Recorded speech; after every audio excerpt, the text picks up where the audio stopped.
A ver, a mí personalmente lo que me resulta más interesante es que se trabaja con centralitas reales de la marca Audi y es algo que luego se van a encontrar los alumnos cuando lleguen al taller. Entonces, para mí es quizá lo más interesante.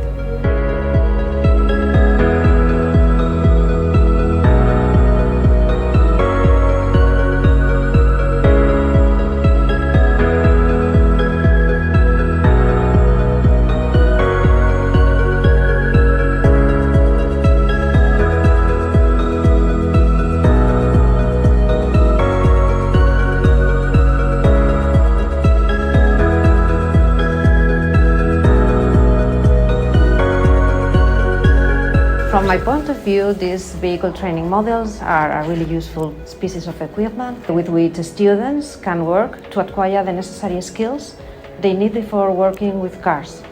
Everything is accessible and they allow teachers to prepare both simple practical exercises or complex ones, or even to cause breakdowns. For all these reasons, I highly recommend you to work with these training models because students can easily put into practice what they have learned without any risk injury to them or damage to the equipment.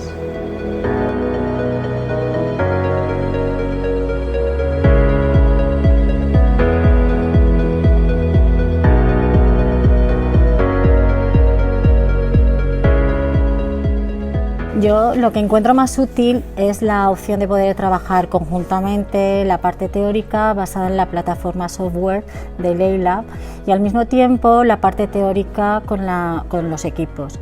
En LEYBOLD tienen todos los manuales disponibles con una versión para el alumno y con una versión para el profesorado, tanto en español como en inglés, lo cual pues, nos facilita la preparación de las clases y también ahorrar tiempo.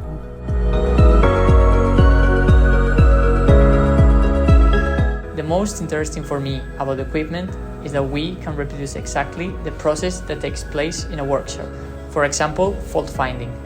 The fault can be prepared by us in advance, and we must find the fault by using original diagnostic tools like in the workshop.